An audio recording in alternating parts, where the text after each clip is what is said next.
പ്രിയപ്പെട്ട വിദ്യാർത്ഥികളെ, ഇന്നത്തെ വീഡിയോയിൽ നമ്മൾ 7ാം ക്ലാസ്സിലെ സാമ്പത്തിക സ്രോതസ്സുകൾ എന്ന് പറയുന്ന സോഷ്യൽ സയൻസിലെ ചാപ്റ്ററിൻ്റെ മോക്ക് ടെസ്റ്റാണ് ചെയ്യാൻ പോകുന്നത്. 30 ചോദ്യങ്ങളാണ് നമ്മൾ വീഡിയോയിൽ ഉൾപ്പെടുത്തിയിട്ടുള്ളത്. ഇമ്പോർട്ടൻ്റ് ആയിട്ടുള്ള ഒരു ചാപ്റ്ററാണ് സാമ്പത്തിക സ്രോതസ്സുകൾ. ഒട്ടേറെ ചോദ്യങ്ങൾ PSC ആവർത്തിച്ച് ചോദിച്ചിട്ടുള്ള ഒരു ചാപ്റ്റർ കൂടിയാണ്. നമുക്ക് ചോദ്യങ്ങളിലേക്ക് പോകാം. ഒന്നാമത്തെ ചോദ്യം, സേവന മേഖല എന്നറിയപ്പെടുന്നത് ഏതാണ്? സേവന മേഖല എന്നറിയപ്പെടുന്നത് ഏത് മേഖലയാണ്? ഉത്തരം തൃതീയ മേഖലയാണ് സേവന മേഖല എന്നുകൂടി അറിയപ്പെടുന്നത്. ഉത്തരം ഇന്ത്യയിൽ ഏറ്റവും കുറവ് ദാരിദ്ര്യം അനുഭവപ്പെടുന്ന സംസ്ഥാനം ഏതാണ്?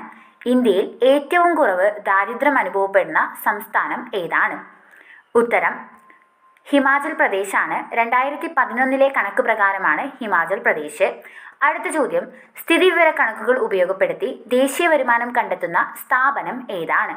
സ്ഥിതിവിവര കണക്കുകൾ ഉപയോഗപ്പെടുത്തി ദേശീയ വരുമാനം കണ്ടെത്തുന്ന സ്ഥാപനം ഏതാണ്? ഉത്തരം CSO ആണ്.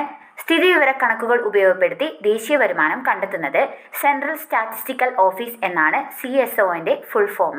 അപ്പോൾ സ്ഥിതിവിവര കണക്കുകൾ ഉപയോഗപ്പെടുത്തി ദേശീയ വരുമാനം കണ്ടെത്തുന്ന സ്ഥാപനമാണ് CSO. അടുത്ത ചോദ്യം, അന്ത്യോദയ അന്നയോജനയിലൂടെ ദാരിദ്ര്യരേഖയ്ക്ക് താഴെയുള്ള കുടുംബങ്ങൾക്ക് ലഭിക്കുന്ന അരി ഓർ ഗോതമ്പിൻ്റെ അളവ് എത്രയാണ്? അന്ത്യോദയ അന്നയോജന എന്ന് പറയുന്ന ദാരിദ്ര്യരേഖയ്ക്ക് താഴെയുള്ള കുടുംബങ്ങൾക്ക് ലഭിക്കുന്ന പദ്ധതിയിൽ അരിയുടെ അളവ് എത്രയാണ്? അവർക്ക് ലഭിക്കുന്ന അരി എത്രയാണ്? ഉത്തരം 35 കിലോഗ്രാം ആണ്. സ്റ്റേറ്റ്മെൻറ്റ് വൈസ് ആയിട്ടുള്ള ചോദ്യങ്ങൾക്ക് സാധ്യതയുള്ള ഒരു പോയിന്റാണിത്.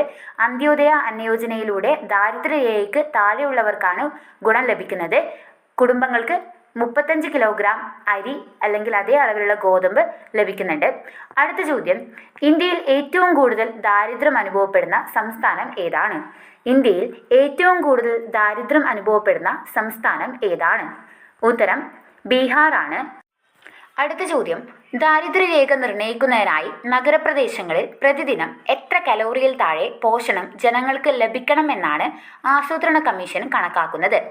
ദാരിദ്ര്യരേഖ നിർണ്ണയിക്കുന്നതിനായി നഗരപ്രദേശങ്ങളിൽ പ്രതിദിനം എത്ര കലോറിയിൽ താഴെ പോഷണം ജനങ്ങൾക്ക് ലഭിക്കണമെന്നാണ് ആസൂത്രണ കമ്മീഷൻ കണക്കാക്കുന്നത്?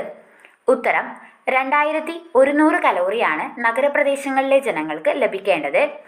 അടുത്ത ചോദ്യം, പ്രകൃതി വിഭവങ്ങൾ നേരിട്ട് ഉപയോഗപ്പെടുത്തി നടത്തുന്ന പ്രവർത്തനങ്ങൾ ഉൾപ്പെടുന്ന സാമ്പത്തിക മേഖല ഏതാണ്? പ്രകൃതി വിഭവങ്ങൾ നേരിട്ട് ഉപയോഗപ്പെടുത്തി നടത്തുന്ന പ്രവർത്തനങ്ങൾ ഉൾപ്പെടുന്ന സാമ്പത്തിക മേഖല ഏതാണ്? ഉത്തരം പ്രാഥമിക മേഖലയാണ്. പ്രകൃതി വിഭവങ്ങൾ നേരിട്ട് ഉപയോഗപ്പെടുത്തി നടത്തുന്ന പ്രവർത്തനങ്ങൾ ഉൾപ്പെടുന്നത്. അടുത്ത ചോദ്യം, അന്നപൂർണ പദ്ധതിയിലൂടെ 65 വയസ്സിൽ കൂടുതൽ പ്രായമുള്ളവർക്ക് സൗജന്യമായി റേഷൻ കട വഴി ലഭിക്കുന്ന അരിയുടെ അളവ് എത്രയാണ്? അന്നപൂർണ പദ്ധതിയിലൂടെ 65 വയസ്സിൽ കൂടുതൽ പ്രായമുള്ളവർക്ക് സൗജന്യമായി റേഷൻ കട വഴി ലഭിക്കുന്ന അരിയുടെ അളവ് എത്രയാണ്? ഉത്തരം 10 കിലോഗ്രാം ആണ്. അടുത്ത ചോദ്യം, മഹാത്മാഗാന്ധി ഗ്രാമീണ തൊഴിലുറപ്പ് പദ്ധതി വഴി ഉറപ്പാക്കിയിരിക്കുന്ന തൊഴിൽ ദിനങ്ങളുടെ എണ്ണം എത്രയാണ്? മഹാത്മാഗാന്ധി ഗ്രാമീണ തൊഴിലുറപ്പ് പദ്ധതി വഴി ഉറപ്പാക്കിയിരിക്കുന്ന തൊഴിൽ ദിനങ്ങളുടെ എണ്ണം എത്രയാണ്? ഉത്തരം 100 തൊഴിൽ ദിനങ്ങളാണ് ഉറപ്പാക്കിയിരിക്കുന്നത്. അടുത്ത ചോദ്യം, വൈദ്യുതി ഉൽപ്പാദനം ഏത് മേഖലയിലാണ് ഉൾപ്പെട്ടിരിക്കുന്നത്? വൈദ്യുതി ഉൽപ്പാദനം ഏത് മേഖലയിലാണ് ഉൾപ്പെട്ടിരിക്കുന്നത്?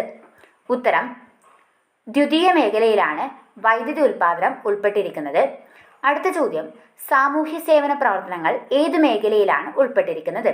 സാമൂഹ്യ സേവന പ്രവർത്തനങ്ങൾ ഏത് മേഖലയിലാണ് ഉൾപ്പെട്ടിരിക്കുന്നത്? ഉത്തരം തൃതീയ മേഖലയിലാണ് സാമൂഹ്യ സേവനങ്ങൾ ഉൾപ്പെട്ടിരിക്കുന്നത്. അടുത്ത ചോദ്യം, അണക്കെട്ടുകൾ ഇന്ത്യയുടെ വികസനത്തിൻ്റെ മഹാക്ഷേത്രങ്ങളാണ് എന്ന് പറഞ്ഞത് ആരാണ്? അണക്കെട്ടുകൾ ഇന്ത്യയുടെ വികസനത്തിൻ്റെ മഹാക്ഷേത്രങ്ങളാണെന്ന് പറഞ്ഞത് ആരാണ്?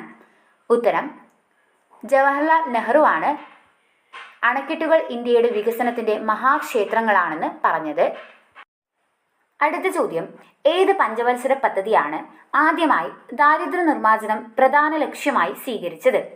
ഏത് പഞ്ചവത്സര പദ്ധതിയാണ് ആദ്യമായി ദാരിദ്ര്യ നിർമ്മാർജ്ജനം പ്രധാന ലക്ഷ്യമായി സ്വീകരിച്ചത്? ഉത്തരം 5ാം പഞ്ചവത്സര പദ്ധതി.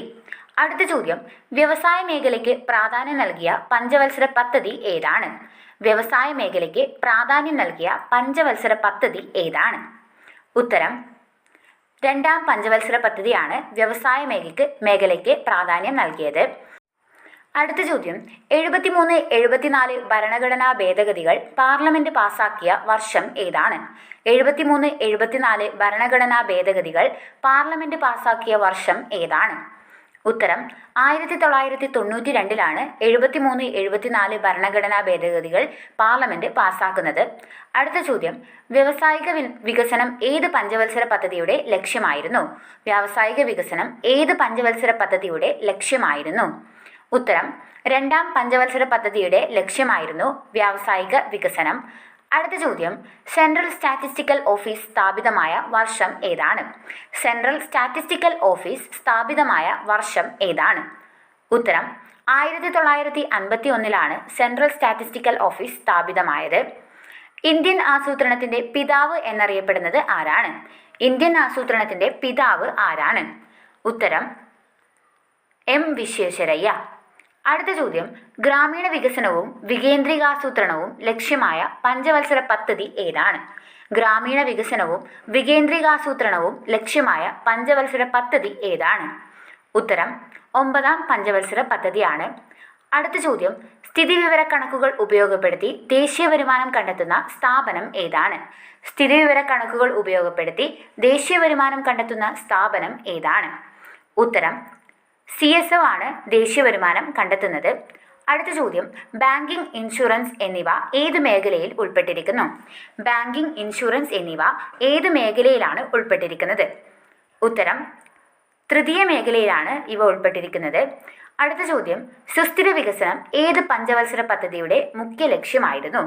സുസ്ഥിര വികസനം ഏത് പഞ്ചവത്സര പദ്ധതിയുടെ മുഖ്യ ലക്ഷ്യം ആയിരുന്നു? ഉത്തരം 12ാം പഞ്ചവത്സര പദ്ധതിയുടെ മുഖ്യ ലക്ഷ്യമായിരുന്നു സുസ്ഥിര വികസനം. അടുത്ത ചോദ്യം മൂലധന നിക്ഷേപം വർദ്ധിപ്പിക്കുക എന്ന ലക്ഷ്യത്തോടെ തുടങ്ങിയ പഞ്ചവത്സര പദ്ധതി ഏതാണ്? മൂലധന നിക്ഷേപം വർദ്ധിപ്പിക്കുക എന്ന ലക്ഷ്യത്തോടെ തുടങ്ങിയ പഞ്ചവത്സര പദ്ധതി ഏതാണ്? ഉത്തരം 10ാം പഞ്ചവത്സര പദ്ധതി. അണക്കെട്ടുകൾ ഇന്ത്യയുടെ വികസനത്തിന്റെ മഹാക്ഷേത്രങ്ങളാണ്. ഏത് അണക്കെട്ടിന്റെ ഉദ്ഘാടന വേളയിലാണ് നെഹ്റു ഇങ്ങനെ പറഞ്ഞത്? അണക്കെട്ടുകൾ ഇന്ത്യയുടെ വികസനത്തിന്റെ മഹാക്ഷേത്രങ്ങളാണെന്ന് ഏത് അണക്കെട്ടിന്റെ ഉദ്ഘാടന വേളയിലാണ് നെഹ്റു പറഞ്ഞത്? ഉത്തരം ബക്രാനങ്കൽ അണക്കെട്ടിന്റെ ഉദ്ഘാടന വേളയിലാണ് നെഹ്റു ഇങ്ങനെ അഭിപ്രായപ്പെട്ടത്.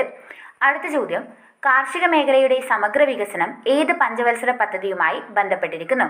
കാർഷിക മേഖലയുടെ സമഗ്ര വികസനം ഏത് പഞ്ചവത്സര പദ്ധതിയുമായി ബന്ധപ്പെട്ടിരിക്കുന്നു? ഉത്തരം 1ാം പഞ്ചവത്സര പദ്ധതിയുമായി ബന്ധപ്പെട്ടിരിക്കുന്നു.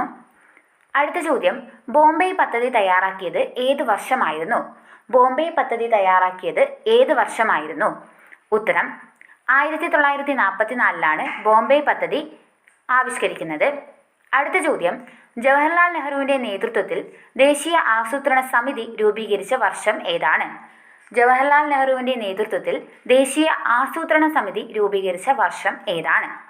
ഉത്തരം 1938-ലാണ് ദേശീയ ആസൂത്രണ സമിതി രൂപീകരിക്കുന്നത്. അടുത്ത ചോദ്യം ആസൂത്രണ കമ്മീഷൻ നിലവിൽ വന്ന വർഷം ഏതാണ്? ആസൂത്രണ കമ്മീഷൻ നിലവിൽ വന്ന വർഷം ഏതാണ്? ഉത്തരം 1950-ലാണ് ആസൂത്രണ കമ്മീഷൻ നിലവിൽ വന്നത്. സാമ്പത്തിക ശാസ്ത്ര തത്വങ്ങൾ രചിച്ചത് ആരാണ്? സാമ്പത്തിക ശാസ്ത്ര തത്വങ്ങൾ രചിച്ചത് ആരാണ്? ഉത്തരം ആൽഫ്രഡ് മാർഷലാണ് സാമ്പത്തിക ശാസ്ത്ര തത്വങ്ങൾ രചിച്ചത്. അടുത്ത ചോദ്യം മഹാത്മാഗാന്ധി ഗ്രാമീണ തൊഴിലുറപ്പ് പദ്ധതിയിൽ രജിസ്റ്റർ ചെയ്യാൻ എത്ര വയസ്സ് പൂർത്തിയായിരിക്കണം? മഹാത്മാഗാന്ധി ഗ്രാമീണ തൊഴിലുറപ്പ് പദ്ധതിയിൽ രജിസ്റ്റർ ചെയ്യാൻ എത്ര വയസ്സ് പൂർത്തിയായിരിക്കണം? ഉത്തരം 18 വയസ്സ് പൂർത്തിയായിരിക്കണം. 30 ചോദ്യങ്ങളായിട്ടുണ്ട്. നിങ്ങളുടെ മാർക്ക് കമൻറ്റ് ചെയ്യാൻ മറക്കരുത്. വീഡിയോ ഇഷ്ടപ്പെട്ടാൽ ചാനൽ സബ്സ്ക്രൈബ് ചെയ്യാനും മറക്കരുത്. നമുക്ക് അടുത്ത വീഡിയോയിൽ കാണാം. അതുവരേക്കും ബൈ.